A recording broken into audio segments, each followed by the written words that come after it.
నమస్కారం. మనం ధ్యానం చేద్దామని కూర్చుంటాం.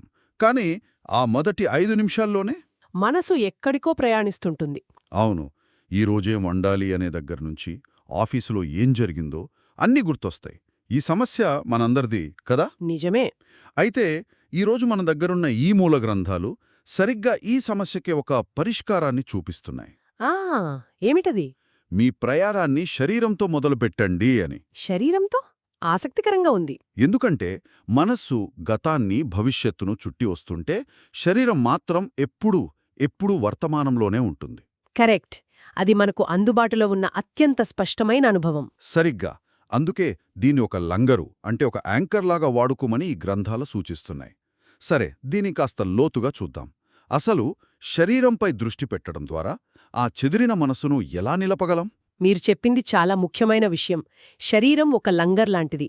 ధ్యానంలో మన లక్ష్యం మనసును ఖాళీ చేయడం కాదు, కానే కాదు. దానికి ఒక పని అప్పగించడం.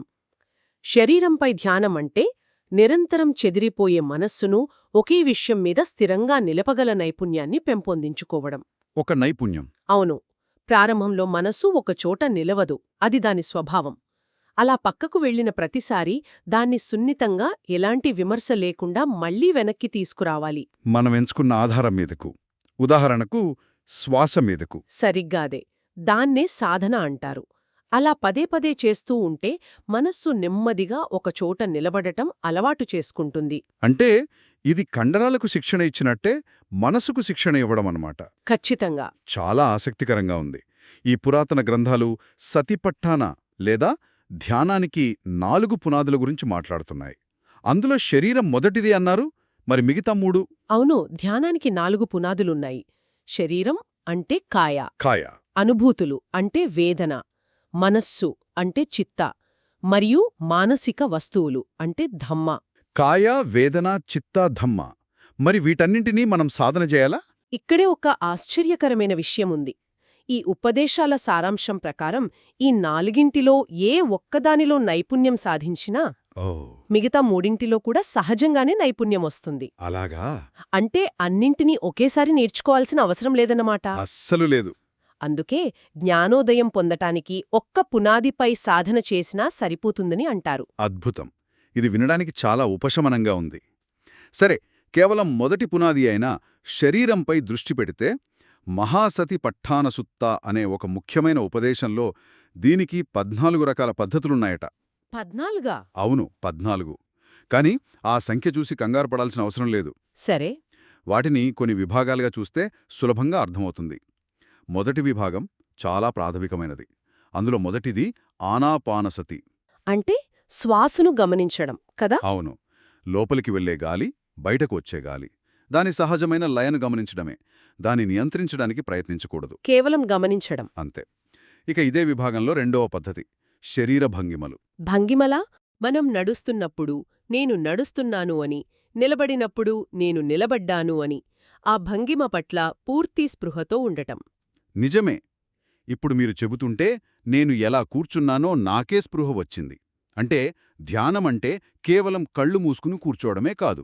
కాదు, మన రోజువారీ జీవితంలోని ప్రతి కదలికలోనూ దాన్ని భాగం చేసుకోవచ్చు. మరి రెండవ విభాగమేమిటి?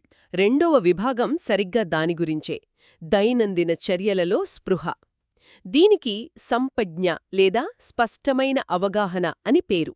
సంపజ్ఞ అంటే మనం తింటున్నప్పుడు, బట్టలు వేసుకుంటున్నప్పుడు, చివరికి మాట్లాడుతున్నప్పుడు కూడా మనం చేసే ప్రతి పనిని పూర్తిగా తెలుసుకుని స్పృహతో చేయడం.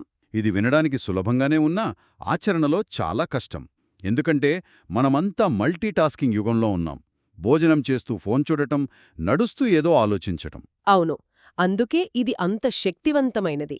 ఇది మనస్సును బలవంతంగా వర్తమానంలోకి లాక్కొస్తుంది. సరే, ఇప్పటివరకు చెప్పినవి ఆచరణాత్మకంగా ఉన్నాయి. మరి ఆ తర్వాతి పద్ధతులు? ఇందులో మొదటిది శరీరాన్ని 32 భాగాలుగా విశ్లేషించడం. 32 భాగాలుగానా? అవును. జుట్టు, గోళ్ళు, దంతాలు, చర్మం, కండరాలు, ఎముకలు, ఇలా ప్రతి భాగాన్ని మానసికంగా పరిశీలించడం. దీని ఉద్దేశ్యం మనం అందమైన శరీరం అని భావించే దాని పట్ల ఉన్న వ్యామోహాన్ని తగ్గించుకోవడం. ఓహ్, అనుబంధాన్ని తగ్గించుకోవడానికి. అవును. ఇక 5వ పద్ధతి ఇంకా ప్రాథమిక స్థాయికి వెళ్తుంది. అదే మూలకాల ధ్యానం. మూలకాల ధ్యానం అంటే భూమి, నీరు అవా? సరిగ్గా అవే. ఈ శరీరంలోని గట్టి పదార్థాలు భూమితత్వం, రక్తం వంటి ద్రవాలు జలతత్వం, శరీరంలోని వేడి అగ్నితత్వం, మనం పీల్చే శ్వాస వాయుతత్వం. అద్భుతం.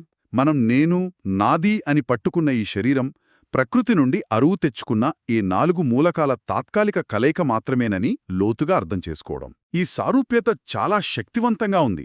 నా శరీరమనే అహంకారాన్ని ఇది ఖచ్చితంగా తగ్గిస్తుంది. ఇప్పటివరకు 5 పద్ధతులయ్యాయి. మరి మిగిలిన 9?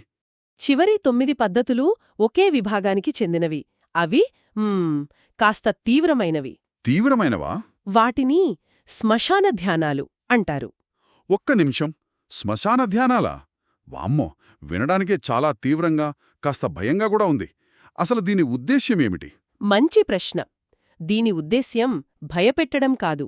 మన శరీరంపై మనకున్న విపరీతమైన వ్యామోహాన్ని, నేను శాశ్వతం అనే భ్రమను తొలగించడానికి ఇదొక శక్తివంతమైన సాధనం.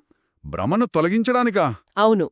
ఒక శరీరం మరణం తర్వాత వివిధ దశలలో ఎలా కుళ్ళిపోతోందో 9 వేర్వేరు దశలలో మానసికంగా ఊహించుకోవడం. ఇది అనిత్యతను లోతుగా అర్థం చేసుకోవడానికి సహాయపడుతుంది. అర్థమైంది. అంటే ఇది ఒక రకమైన షాక్ థెరపీ లాంటిదన్నమాట. సరే, ఇప్పుడు ఈ 14 పద్ధతుల గురించి తెలుసుకున్నాక ఒక కొత్త సాధకుడికొచ్చే ప్రశ్న: వీటన్నింటిలో నేను దేనితో మొదలుపెట్టాలి? శ్వాస దగ్గర నుండి శ్మశానం వరకు చాలా పెద్ద పరిధి ఉందిది. అవును. అందుకే ఈ గ్రంథాలు స్పష్టమైన మార్గదర్శకత్వం ఇస్తాయి. 14 పద్ధతులున్నా చాలామంది సాధకులు కేవలం కొన్నింటిపై దృష్టిపెట్టి విజయం సాధిస్తారని చెబుతున్నాయి. అంటే అన్నింటినీ చేయాల్సిన అవసరం లేదు. లేదు. ముఖ్యంగా 3 పద్ధతులు బాగా ప్రాచుర్యం పొందాయి: శ్వాసపై ధ్యానం, శరీర భాగాలపై ధ్యానం మరియు మూలకాలపై ధ్యానం. సరే, మరి ప్రారంభించేవారికి ఏది ఉత్తమం? ప్రారంభించేవారికి ఎటువంటి సందేహం లేకుండా శ్వాసపై ధ్యానంతో మొదలుపెట్టమని ఈ ఉపదేశాలు స్పష్టంగా సూచిస్తున్నాయి. శ్వాసతోనేనా? అవును. ఎందుకంటే శ్వాస ఎల్లప్పుడూ మనతోనే ఉంటుంది, అది వర్తమానంలో ఉంటుంది, చాలా సులభంగా అందుబాటులో ఉంటుంది. నిజమే. ఇందాక మనం అనుకున్నట్లు మనసు పక్కకు వెళ్లిన ప్రతిసారీ దాని సున్నితంగా మళ్లీ శ్వాస దగ్గరికి తీసుకురావాలి. అయ్యో, నా మనసు మళ్లీ వెళ్ళిపోయింది అని నిరాశపడకూడదు. ఆ వెళ్లడాన్ని గమనించడమే ధ్యానంలో భాగం. చాలా స్పష్టంగా వివరించారు.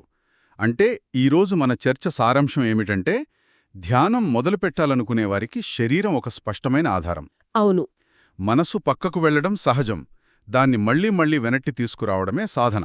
కరెక్ట్. ఇంకా 14 పద్ధతులు ఉన్నాయని కంగారు పడకుండా శ్వాసతో ప్రారంభించడం ఉత్తమమైన మరియు సురక్షితమైన మార్గమని ఈ పురాతన గ్రంథాలు భరోసా ఇస్తున్నాయి. సరిగ్గా అదే. మీరు ఈ మొత్తం చర్చను చక్కగా సంగ్రహించారు. ఈ చర్చను ముగించే ముందు వినేవారి కోసం ఒక ఆలోచనను వదిలివెళ్తాను. తప్పకుండా. మనం మూలకాల ధ్యానం గురించి మాట్లాడుకున్నాం కదా. మనం నా శరీరం అని ఎంతగానో భావించేది కేవలం ప్రకృతి నుండి అరువు తెచ్చుకున్న భూమి, నీరు, అగ్ని, గాలిల తాత్కాలిక సమాహారం మాత్రమే అయితే నేను, నాది అని భావిస్తున్న ఆ స్పృహ లేదా ఆ భావన యొక్క అసలైన ఆధారమేమిటి? దాని గురించి ఆలోచించండి.